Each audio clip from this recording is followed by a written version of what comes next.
Well, that pile of parts right there is a Dell monitor that I got from a guy that I know. He was going to throw it away. Said one day he was just running a computer and all of a sudden it quit, died, no power, nothing. So he was going to throw it in the trash. I said, well, hold on. I'll take it and I'll fix it for you. He said, well, I don't want it. I'm buying a new one. So I took it anyways. I'll fix it for myself. So ripped it apart, pretty much knew exactly what the problem was, and sure enough, the famous electrolytic capacitors, bulging at the top, dried up, fried. So I'm going to replace these, and wouldn't you know it, bring this thing around here, I'm kind of tethered to my cord at the moment. I actually had three almost identical in my parts box. These are 1000 microfarad, what are they here? 16 volt instead of 10 volt. They'll work. Those came out of my, if you ever viewed one of my videos earlier, electronic gold mine surprise box, those came out of that. You also see in the comments some guy from Lithuania basically telling me that surprise box was useless. Well, I tend to beg to differ. I've used quite a few parts out of this already and have plans for many more. But I figured while I was here I'd use my ESR tester and check these ones, see what the ESR is like. I did a video on this a while back too.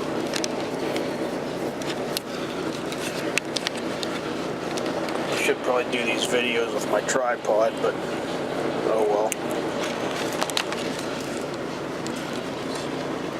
Okay, so I got the meter zeroed out.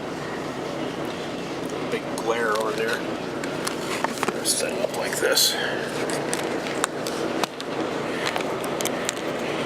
This isn't probably going to be one of my better videos, but I'm trying to do it real quick. Well, you can see the ESR on that, it's got pretty much buried. That's good. That's low resistance.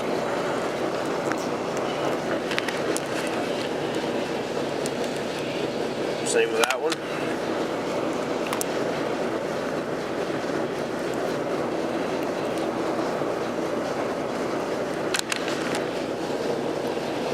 And same with that one.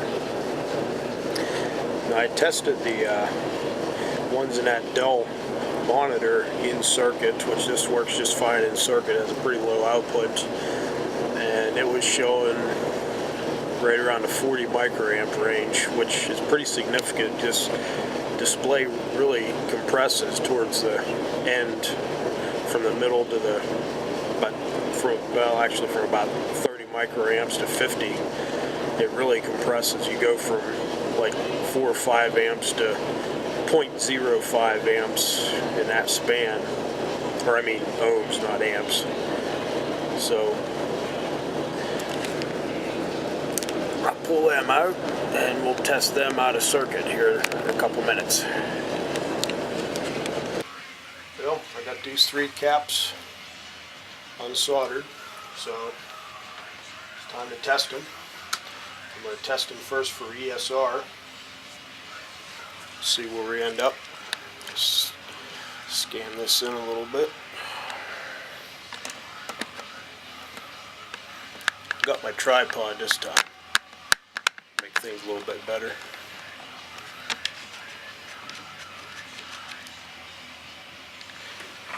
Okay. Zero it out.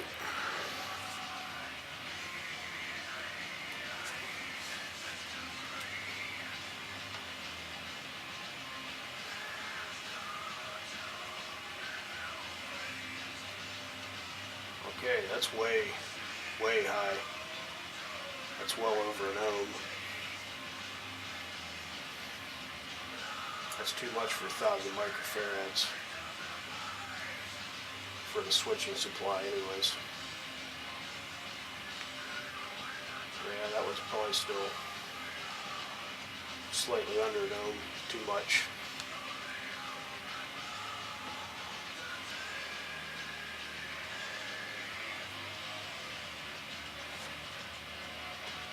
That looks a little bit better, but still probably at least half an ohm.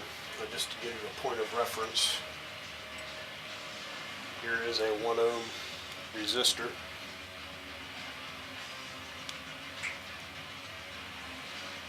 See where that ends up? So most of them were around 1 ohm or higher, which is way too high.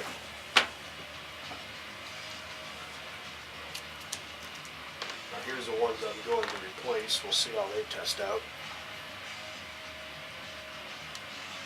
They should be better. Yeah, considerably better.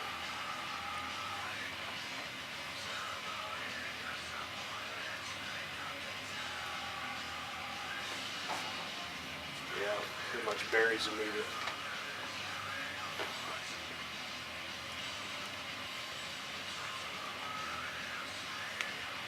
Yep. Those are testing really good.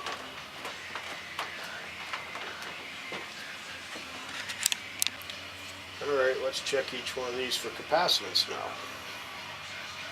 First, the ones that we know for a fact are bad. Now, these should be 1,000 microfarad.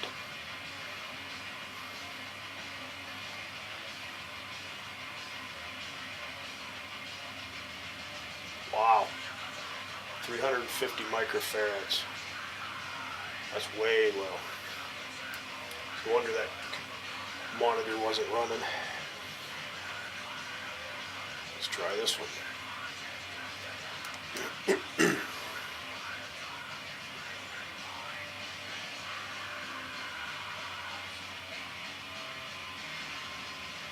Takes a little while to count up. 848, that's probably still not good. I think these should be 10% rather than 20%, so that's more than 100 microfarad off. And it's obvious, being the so-called muffin top like they are, that they're no good. But it's still somewhat instructive to test them out.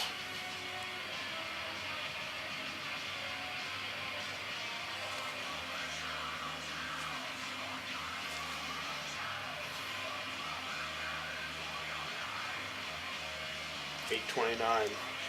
Still, all three of them are showing low and one showing way low. Now let's check the ones that I plan on replacing them with.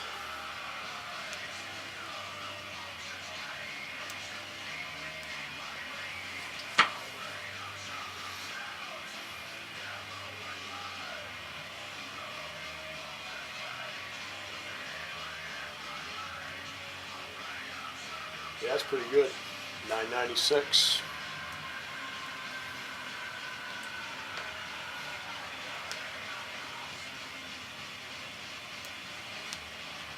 It's actually really good for aluminum electrolytic. Only 4 microfarads off.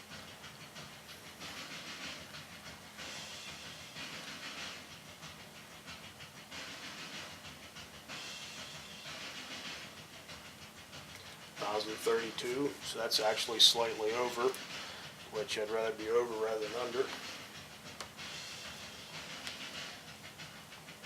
It is amazing how wide of a variance of capacitance there truly is in aluminum electrolytic, though. None of them are precision enough for me, but I guess that's just the way that they're made.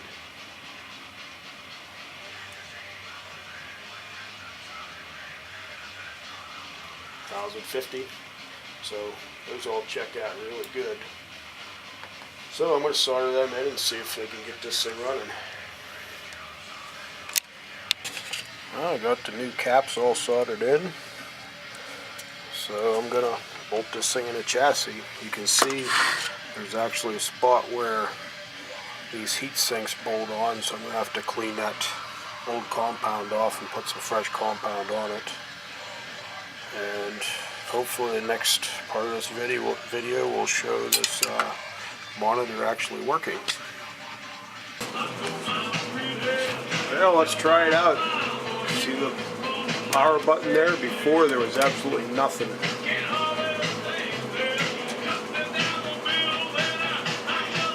Well, would you look at that. Another successful repair job. That's what we like to see.